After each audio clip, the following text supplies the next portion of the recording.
Monsieur le Premier ministre, merci de nous recevoir Avec plaisir. et bienvenue en Israël. Demain, les élections dans les territoires palestiniens, avec un grand challenge entre le Fatah et le Hamas. Beaucoup d'inquiétudes en Israël, en Europe, dans le monde occidental, également chez les Palestiniens. Que pensez-vous d'une victoire possible du Hamas durant ces élections?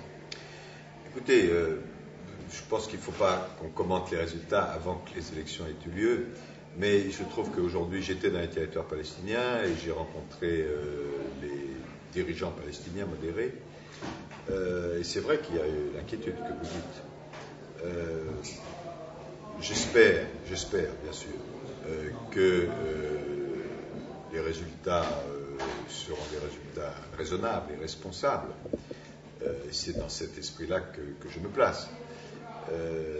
S'il en était autrement, évidemment, ça poserait un problème qu'on comprend, et en particulier, c'est ce que m'ont dit tous nos interlocuteurs, vous ne pouvez pas à la fois prendre des responsabilités gouvernementales et en même temps revendiquer des actions terroristes. Ça, pas possible dans une démocratie. Mais nous n'en sommes pas là. Les électeurs vont voter et les commentaires auront lieu après. Au nord d'Israël, il y a une menace presque quotidienne du Hezbollah, milice chiite soutenue par l'Iran, également par la Syrie, qui est encore pas vraiment vue par la France comme un groupe terroriste. Quel est votre avis sur ce sujet-là? Oui, je sais, nous en discutions avec l'ambassadeur, qu'il y a des discussions sur la liste, etc., liées à ce qui se passe au Liban. Moi, je crois qu'il faut être simple. Toutes les organisations, quelles qu'elles soient, je ne fais pas de cas particulier, qui pratiquent le terrorisme, nous ne pouvons pas accepter cela. Voilà. Alors, après, il y a des raisonnements politiques complexes, mais j'ai dit hier, oui, ou avant-hier, dans le discours que j'ai prononcé à Herzliya, j'ai dit que le terrorisme était le plus grand ennemi de la paix. Et ça vaut dans tous les pays. Voilà. Pourquoi donc ces positions françaises qui continuent quand même à penser ou à espérer que le Hezbollah ne serait pas un groupe terroriste? Non, je vous ai répondu. Je condamne tout ce qui est acte terrorisme, où que cela se produise. L'Iran, une menace actuellement pour le monde, un nucléaire avec un président qui paraît avoir des propos irrationnels, antisémites, qui propose même de rayer de la carte du monde de l'État d'Israël. Beaucoup d'inquiétudes, également une position internationale qui semble vouloir créer un consensus face à l'Iran. Que pensez-vous d'abord de cette position iranienne aujourd'hui? Et puis, quelle est la réponse face à cette crise iranienne qui commence à prendre de l'amplitude? J'ai dit déjà plusieurs fois, et je le répète volontiers avec vous, que les propos du nouveau président iranien étaient absolument inacceptables et devaient être très sévèrement condamnés. Parce que ce sont des propos inadmissibles. Et j'ai souhaité que les pays européens, cela n'a pas été fait malheureusement, mais j'ai souhaité qu'ils rappellent leur ambassadeur. Ceci, d'ailleurs, je crois que les propos du président iranien, qui sont absolument inadmissibles,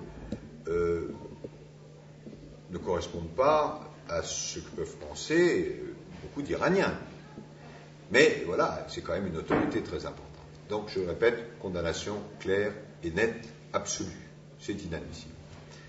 Alors, par ailleurs, vous avez la question du nucléaire. C'est vrai que c'est une très grosse préoccupation. Vous savez que la France, l'Allemagne, la Grande-Bretagne, les uns avec les États-Unis ont eu des discussions, des négociations. Ces négociations ont semblé avancer et puis elles n'ont pas abouti. Et donc maintenant, le dossier va être transmis le 2 février pour une réunion à l'Agence internationale de l'énergie atomique. Là, il faut être clair. On ne peut pas admettre, en tout cas dans ma conception des choses, qu'il y ait une prolifération nucléaire qui aboutisse à un armement nucléaire pour l'Iran qui pourrait être utilisé de façon catastrophique. Alors, on verra ce que l'Agence internationale de l'énergie atomique fera. Si il n'y a pas d'ici là d'évolution, il est probable qu'il y aura une saisine du Conseil de sécurité des Nations Unies. Mais l'attitude générale qui est en tout cas la mienne et que je souhaite partager par la communauté internationale, c'est une attitude de grande fermeté parce que je pense que la prolifération nucléaire est un danger. Si l'Iran a la bombe dans 6 mois et qu'il y a un compte à rebours, pensez-vous qu'il y aura très rapidement une position prise par la communauté internationale d'opter pour une option militaire? Je pense que nous devons tout faire, je dis bien tout faire, pour que nous ne nous placions pas dans cette situation. Et je crois que l'attitude qui permet de l'éviter, c'est une attitude de grande fermeté. Si non seulement les Européens, mais la communauté internationale sont suffisamment fermes, je pense que les autorités iraniennes le comprendront. En revanche, si nous sommes divisés, ou si nous apparaissons faibles, à ce moment-là, évidemment, on peut profiter de notre faiblesse ou de nos divisions.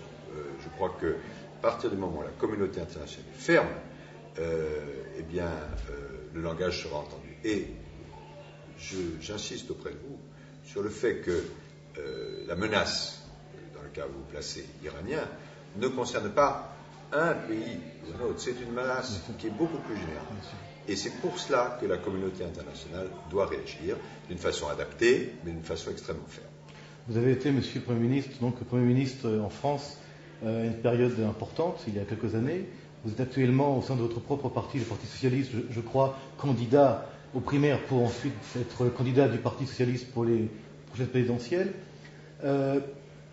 En France, il y a eu pendant pas mal d'années, dernièrement, un certain climat ressenti, je dis bien ressenti, parmi pas mal de gens de la communauté juive, un sentiment d'insécurité, de mal-être, entre autres qui a provoqué une vague d'Alia, une vague d'émigration vers Israël. Quel est votre sentiment par rapport à ce sentiment et également par rapport à l'Alia qui a produit presque 10 000 juifs de France dans les 3 dernières années? Là aussi, je vais être tout à fait clair. Il y a eu une certaine montée de l'antisémitisme et en tout cas un sentiment par la communauté juive qu'il y avait un développement de l'antisémitisme, à la fois des faits et un ressenti. Or, pour moi, l'antisémitisme, c'est quelque chose qui doit être combattu avec la plus extrême fermeté. Heureusement, je crois que ce sentiment est en train de se réduire et on me dit, d'après les statistiques, qu'il y a moins d'actes antisémites, même s'il y en a encore beaucoup trop, de même qu'il y a moins d'actes racistes, même s'il y en a encore beaucoup trop.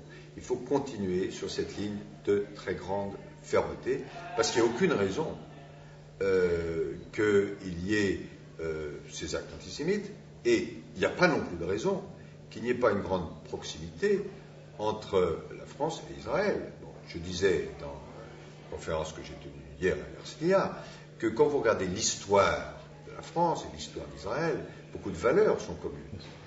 Ça ne nous empêche pas du tout, et je tiens toujours le même langage aux uns et aux autres, de dire que, à la fois, l'existence et la sécurité d'Israël doivent être garanties, et en même temps, vous le savez, les Palestiniens ont le droit à un État, et un État qui soit viable. Il faut tenir le même langage à tout le monde. Et je crois que ce langage de vérité est de plus en plus compris. Mais en tout cas, il faut que ce climat d'amitié se développe, se renforce. Alors maintenant, les Français, ils font ce qu'ils veulent, c'est très bien qu'ils sont en France, si certains veulent aller dans tel ou tel autre pays, c'est leur affaire, mais je crois que ce qui est fondamental, c'est que l'antisémitisme soit combattu et que toute une série de quiproquos qui ont existé entre Israël et la France, aussi entre la France et les Palestiniens et d'autres pays, que ces quiproquos soient levés. Et l'avantage des visites, la mienne comme d'autres responsables, c'est d'aider à lever ces quiproquos. Dernière question, Monsieur le Premier ministre. Il y a eu quelques mois une vague d'émeutes dans les banlieues en France. Oui. On voyait beaucoup d'images de jeunes maghrébins avec des kaffias, avec même des termes comme Allahu Akbar, jeter des pierres et attaquer les forces de police en France. On parlait même d'une intifada des banlieues en France. Oui, je crois que ces termes sont inexacts. C'est vrai qu'il y a eu des mouvements extrêmement violents. Mais tout montre qu'il n'y a pas de relation j'insiste là-dessus, entre tel ou tel mouvement religieux et ces émeutes. Ces émeutes sont dues essentiellement à des problèmes sociaux, plus à un certain nombre d'actions, de propos qui ont été provocateurs, et puis un drame qui a touché, vous le savez, 2 jeunes, qui a été une espèce d'allumette qui a enflammé la poudre. Mais la base de tout cela est sociale et non pas une base religieuse. Donc, il ne faut pas faire de confusion. Et en même temps, il faut évidemment traiter ces problèmes-là, car nous n'avons plus aujourd'hui d'émeutes, mais les problèmes, ils continuent d'exister. Et il faut donc s'y attaquer. Ce sont des problèmes de logement, ce sont des problèmes d'éducation, ce sont des problèmes d'égalité des chances. Vous savez que la devise de la France, c'est liberté, égalité, fraternité, mais il y a encore beaucoup de progrès à faire pour que ça se traduise dans les faits. La dernière question sera sur l'islam en France et en Europe, qui est touché par l'intégrisme. C'est général, c'est pas seulement en France. Êtes-vous pas un peu inquiet, Monsieur le Premier ministre ? Je crois qu'il ne faut pas faire de confusion. Dans l'islam en soi, c'est être une religion de paix. Et puis, vous avez des intégristes qui ont une vision et une pratique tout à fait différentes. Et vous avez des extrémistes dans cette religion comme dans d'autres religions. Alors moi, je suis un démocrate. En même temps, je suis ce qu'on appelle un laïc. Chacun a le droit d'avoir la religion qu'il veut, ou de ne pas avoir de religion, mais les intégrismes, quels qu'ils soient, je ne les apprécie guère.